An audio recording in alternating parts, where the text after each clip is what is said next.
Godson Public School, Number 6, Surapet Main Road, Thirumal Nagar, Chennai 600099, Tamil Nadu. கோயில் பிரசாதங்களில் தயாரிக்கப்பட்ட தேதி மற்றும் காலாவதி தேதி குறிப்பிடப்படவில்லை என்றால் கடும் நடவடிக்கை எடுக்கப்படும் என அறநிலையத்துறை அமைச்சர் ரமேஷ் எச்சரித்துள்ளார். திருச்சி திருவானைக்காவல் ஜம்புமேஸ்வரர் கோயிலில் ஆய்வு மேற்கொண்ட பின் அவர் செய்தியாளர்களுக்கு அளித்த பேட்டியை தற்பொழுது காணலாம்.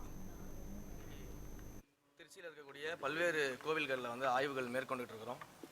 குறிப்பாக இப்போ திருவானை கோயிலில் நம்ம இருக்கிறோம். இங்கே தான் ஆய்வு பண்ணிக்கிட்டு இருக்கிறோம்.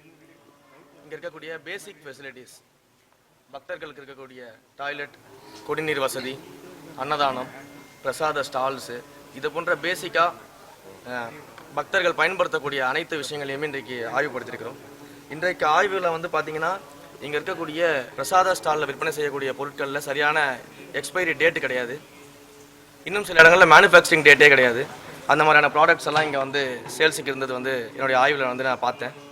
உடனடியாக தமிழ்நாடு முழுக்க இருக்கக்கூடிய அனைத்து கோவில்கள்லையும் இருக்கக்கூடிய பிரசாத ஸ்டால்ஸில் விற்பனை செய்யக்கூடிய அனைத்து பண்டங்கள்லையும் ப்ராப்பராக ஆய்வு செய்து மேனுஃபேக்சரிங் டேட்டு, எக்ஸ்பைரி டேட்டு இது எதுவுமே இல்லாமல் ப்ராப்பர் செக் பண்ணாமல் விற்பனைக்கு வரக்கூடாது. அதை உடனடியாக அனைத்து கோவில்களுக்கும் இருக்கக்கூடிய அதிகாரிகளை ஆய்வு செய்ய சொல்லியும், அப்படி ஆய்வின் அடிப்படையில் எங்கெங்கெல்லாம் இந்த மாதிரியான இஷ்யூஸ் இருக்கோ அதை உடனடியாக ரெக்டிஃபை பண்ண சொல்லியும், சம்மந்தப்பட்ட இதை கண்காணிக்காத அதிகாரிகள் மேலே எக்ஸ்ப்ளனேஷன் கேட்டு, கான்ட்ராக்டர்ஸ்கிட்டே எக்ஸ்ப்ளனேஷன் கேட்டு, அந்த எக்ஸ்ப்ளனேஷனை பார்த்துட்டு அதன் மேலே என்னென்ன மேல் நடவடிக்கை எடுக்க முடியுமோ அதை எடுக்க சொல்லி துறையுடைய அதிகாரிகளுக்கு உத்தரவிட்டிருக்கிறேன்.